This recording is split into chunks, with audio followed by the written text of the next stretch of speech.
Hi guys, the purpose of this video is to go over the study guide for the Unit 10 test Part 2.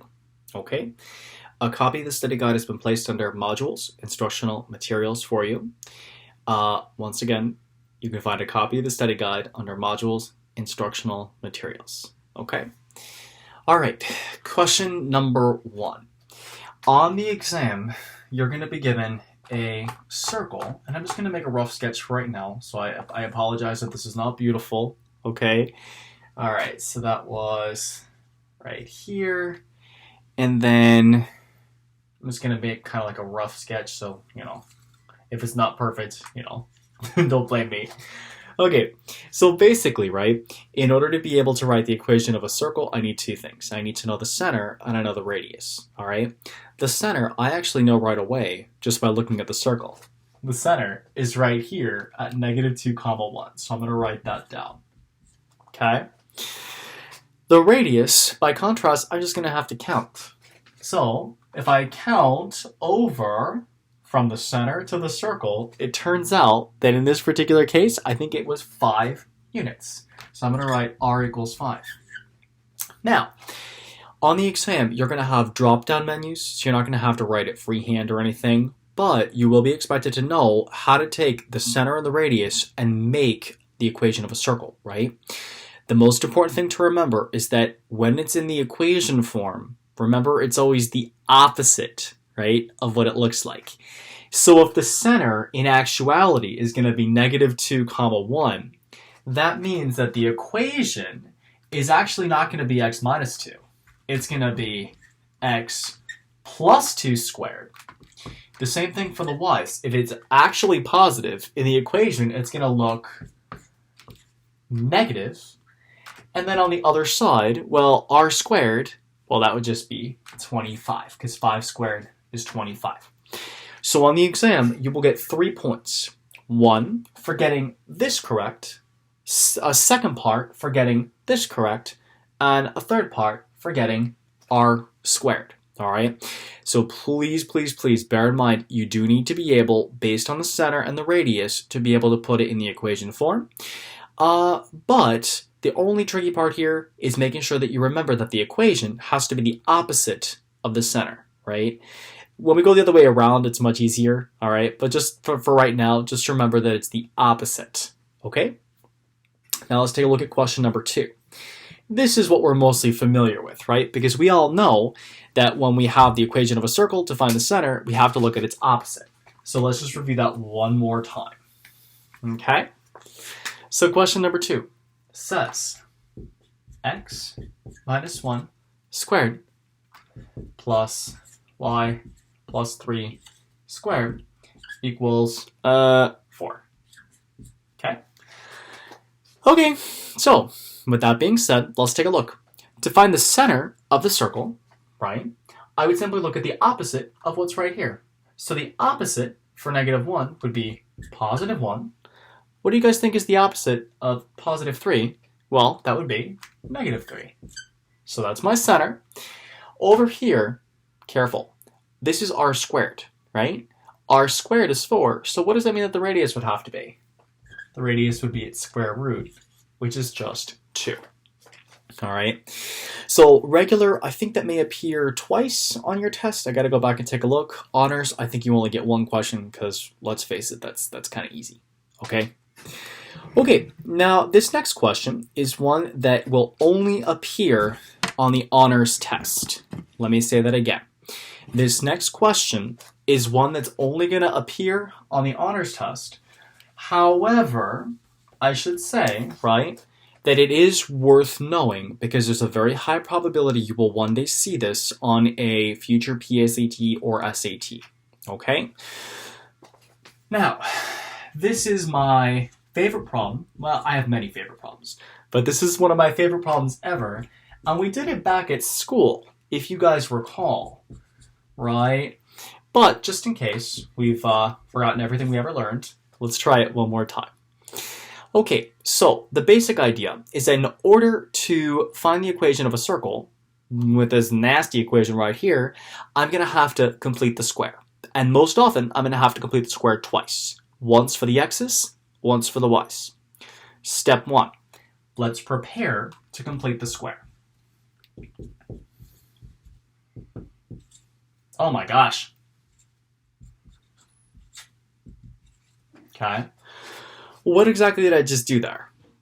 Okay, so I grouped the x's, and I grouped the y's, and I used inverse operations to move that -8 to the other side and to make it positive, okay?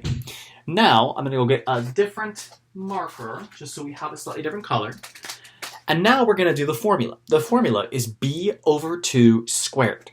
So let's start with the x's. b is 16. What's 16 over 2? 8. What's 8 squared?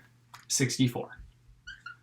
So I'm going to add a 64 on the left, and I'm going to add a 64 as well on the right.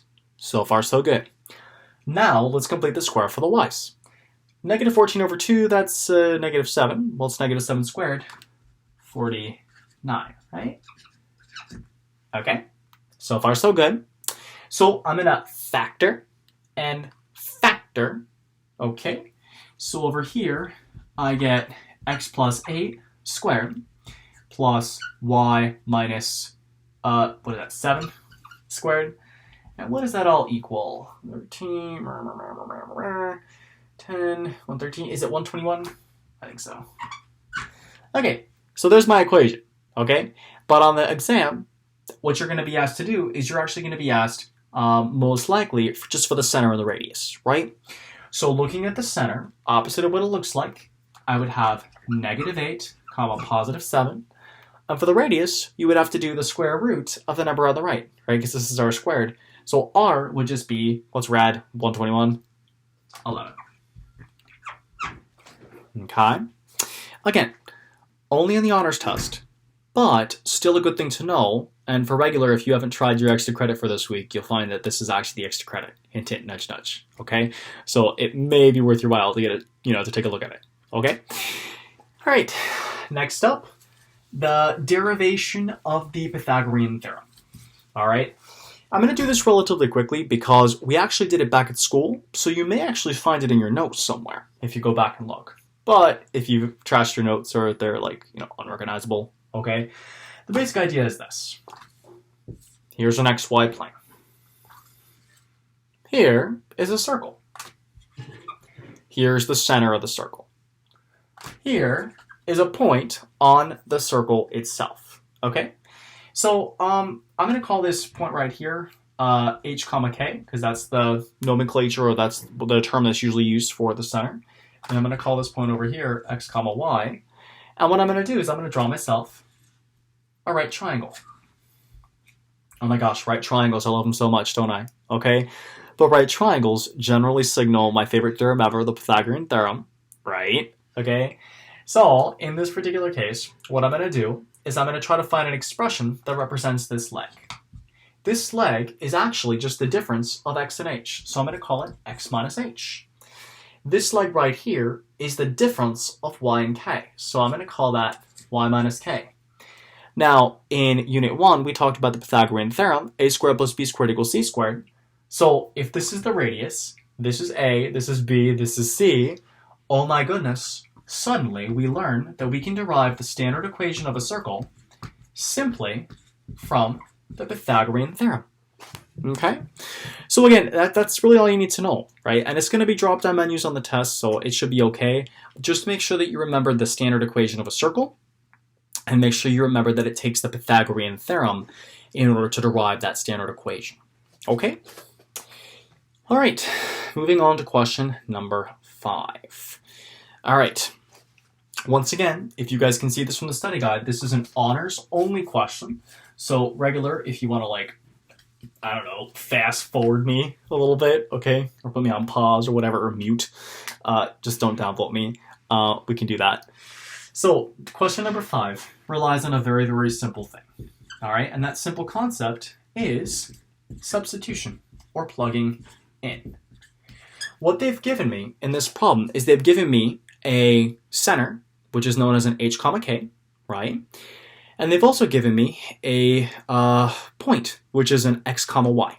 So what I'm going to do first is I'm actually going to write down what I'm given. I'm given negative 16 comma 10, which is my h comma k, and then I'm given my point on the circle, which is negative 17 comma 9, and that's my x comma y. All right? So notice that in this equation up here, I know x, I know h, I know y, and I know k. So all I have to do in order to find what the radius is simply plug in. So let me do that now. So I'm going to have negative 17 minus negative 16 all squared plus 9 minus 10 all squared equals r squared. That might look a little bit weird, right? Because I didn't actually get rid of the minus, but just trust me. So negative 17 plus 16 is negative 1. Negative 1 squared is 1. Negative 1 squared is also 1. And so therefore, 2 equals r squared, and the radius is rad 2. So my final equation here would just be, well, plugging in the center, I would write, sorry I'm running out of room here, guys. I need a new whiteboard, don't I? Okay, so I would have x plus 16 squared plus y minus 10 squared equals, well, rad 2 squared is just 2. Okay? So again, you know, on the test, I think pretty sure maybe I did fill in the blank. I don't exactly remember, but the basic idea is very simple. If you remember the equation for a circle, x minus h squared plus y minus k squared equals r squared, all you have to do in order to find the radius then would just be to substitute it in and then solve. In this case, using square roots. Okay. All right. Now let's see.